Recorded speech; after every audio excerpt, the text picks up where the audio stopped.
Hi everybody, EB here, and welcome back to American Truck Simulator. So now I've swapped back to my Nvidia PC. Hopefully we're recording the video, and we've got a job on from Albuquerque to Pensacola. I'm not going to complete it in this session, that's for sure, but we'll have a go and see how much further we can get. Oh, it's you. I'm happy to put this all behind us and get back to work. After all, we've got a lot to do, and only 60 more years to do it. More or less. Okay, so I managed to find a sleep spot at the side of the road. We've got... Okay, Plan B, subsection 1. Stand still so I can bring you back. We've got an APV on the back. It's a freight market job. Okay, Plan B, subsection 1. Okay, Plan B, subsection 1.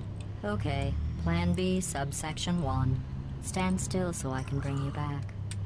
Sounds like the sat-nav's having a whack. Keep left, and then turn left. And the clicky key sound's gone because I'm on a Turn different left. PC with a different keyboard. How awesome is that? Exactly the same game, same profile, same mods. Awesome. He wants to let me go. Just hurry up and bugger off.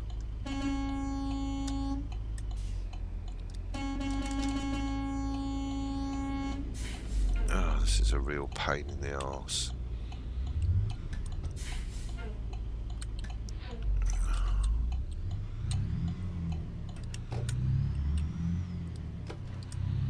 Well, the lights on this truck aren't very good, I have to say.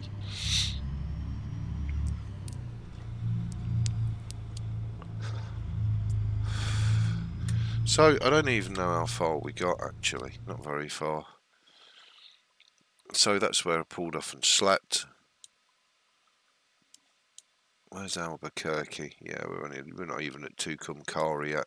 We've got to go all the way down to Pensacola. So, I'm guessing Fort Worth, Dallas, that's all Texas. So Shreveport should be coast-to-coast content. And there's Pensacola. So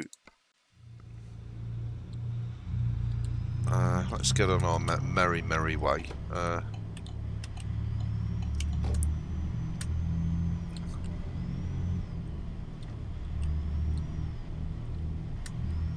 As I say, we have got an armoured personnel carrier on the back. We should be able to cruise at 55. I have changed the engine again. I've changed it away from the Creech bum pack and put JC's amateur sound pack in. I just find the engines are much nicer. We've got a PACCAR 700 brake PACCAR installed now, just to give us smooth cruising without struggling. So let's see how we get on.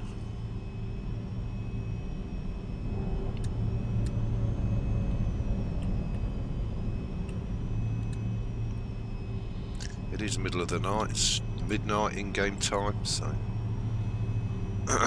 apologies for that, but hey ho, it's what it is. But straight away I can tell that the AMD Raiden is much more punchier and vibrant. Not necessarily any better, but it's much punchier.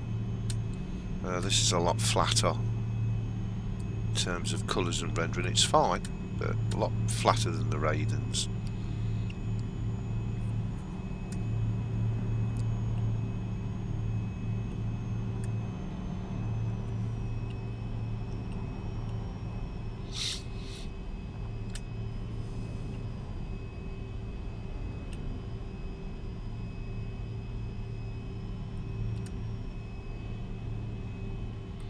Could do with a bit of company, really, couldn't we?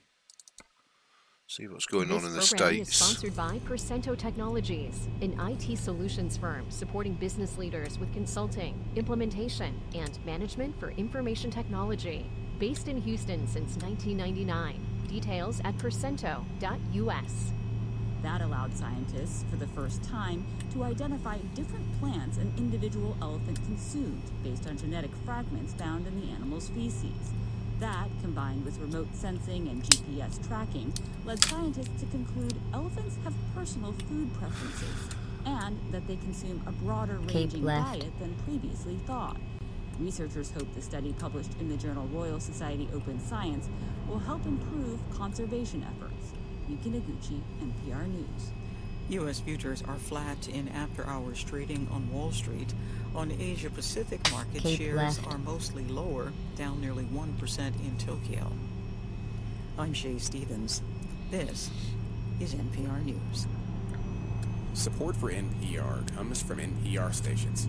Other contributors include Imaginable Futures, celebrating the hard work, commitment, and achievements of the 1 in 5 college students who are parents. More at imaginablefutures.com. And the Lemelson Foundation. This is News 88.7. Life is complicated enough. Why worry about what to do with that extra car? Skip the cost of maintenance, registration, insurance, storage, or even selling it to someone. Instead, donate that car, truck, or even classic car to Houston Public Media. Not only will you help sustain the PBS, NPR, and local programming you love, but you could qualify for a nice tax deduction. We'll handle all the details. Just go to houstonpublicmedia.org/vehicle, fill out the form, and we'll take it from there.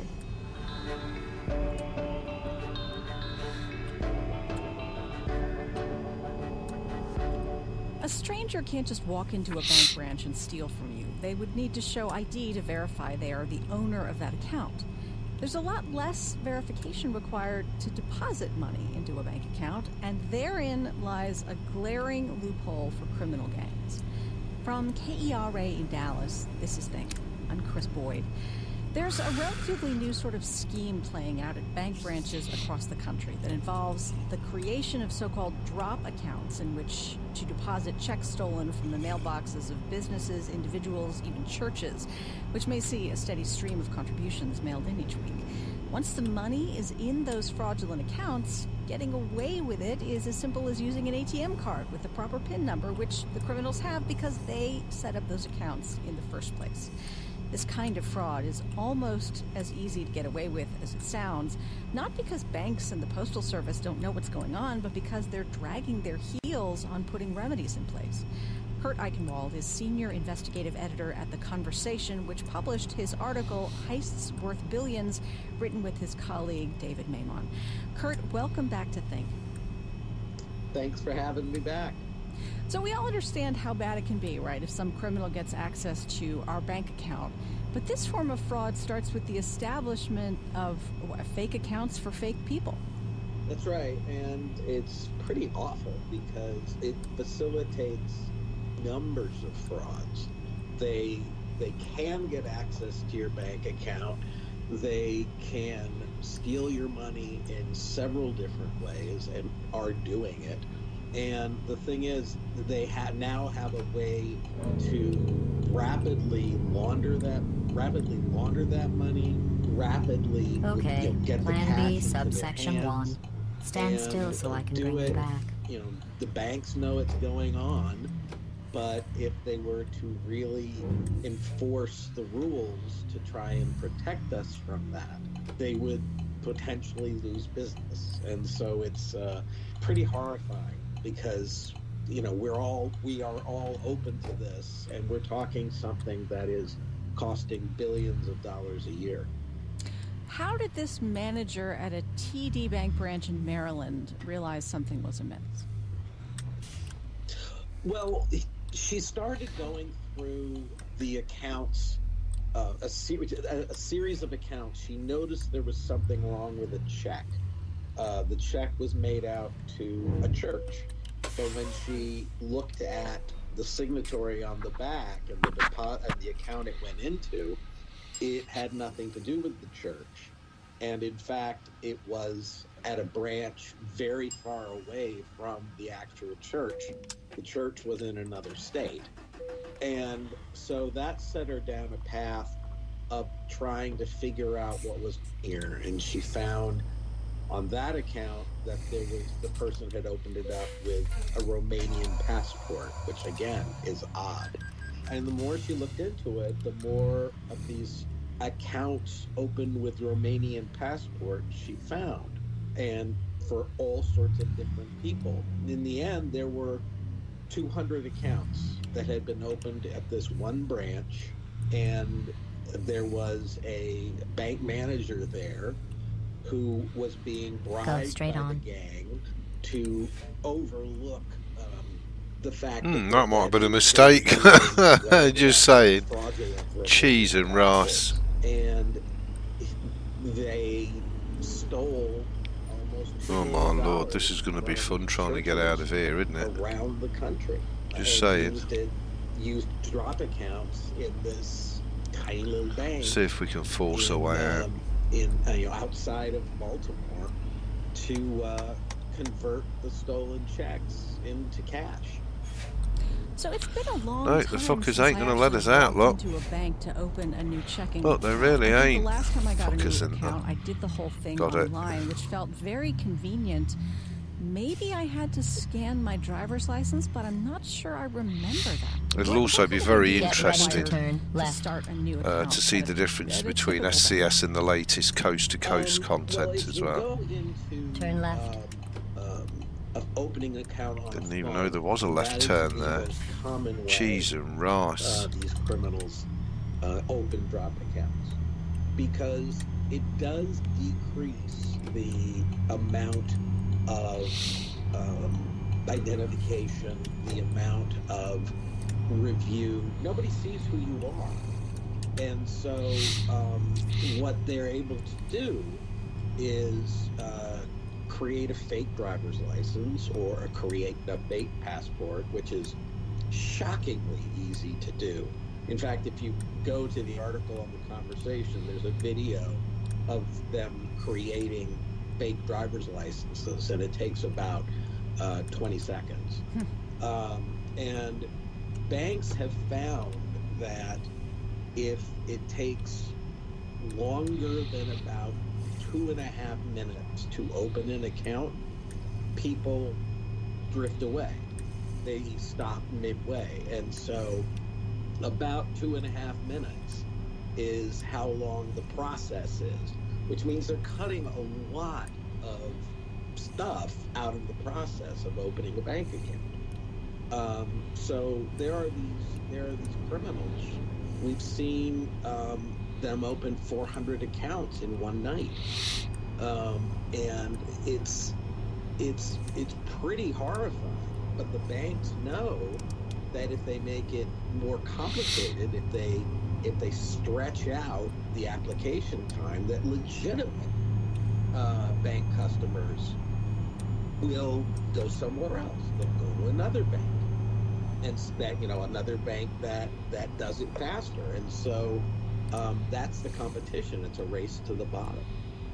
So if a check, for example, that your grandma wrote to her church for $20 gets stolen by these folks and entered into a drop account, is it ultimately your grandma and her church that are the ones losing out, or does the bank hold some responsibility for them?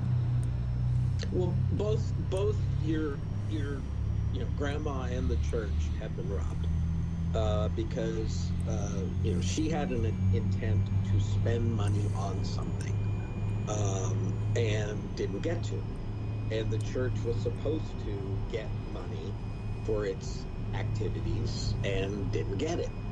And that also frequently has been creating distrust, and people are cutting back on their contributions to charitable organizations, and so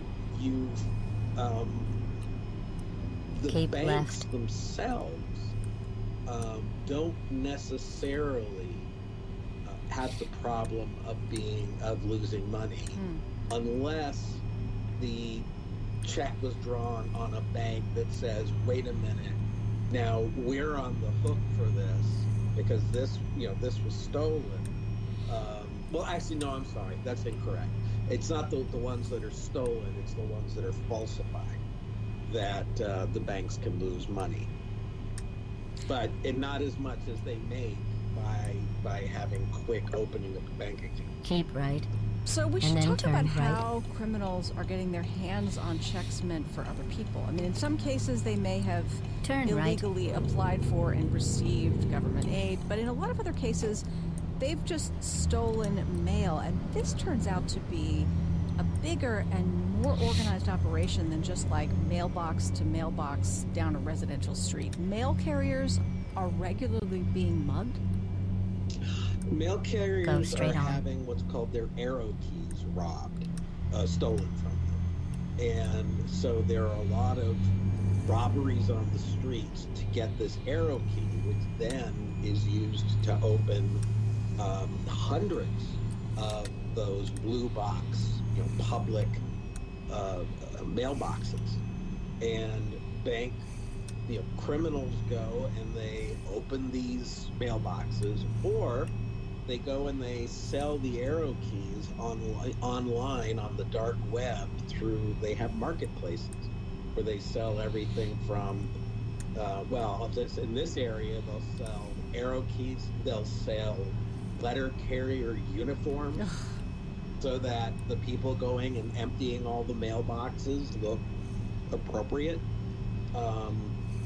And once they go through there, they're able to sift through, get all the checks.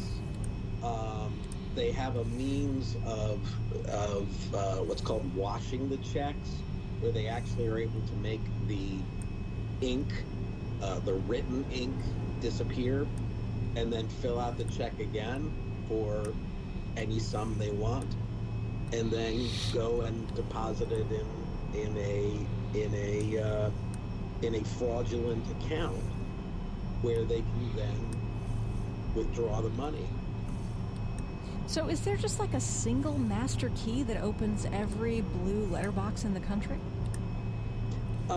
There is a single master key that opens up every letterbox in an area in the country, which is why so many letter carriers are being robbed. It's hundreds. On every single day, there is a letter carrier robbed for an arrow key somewhere in the country. Because, if I was to steal one in New York City, for instance, I would gain access to about 600 of these blue box mailboxes.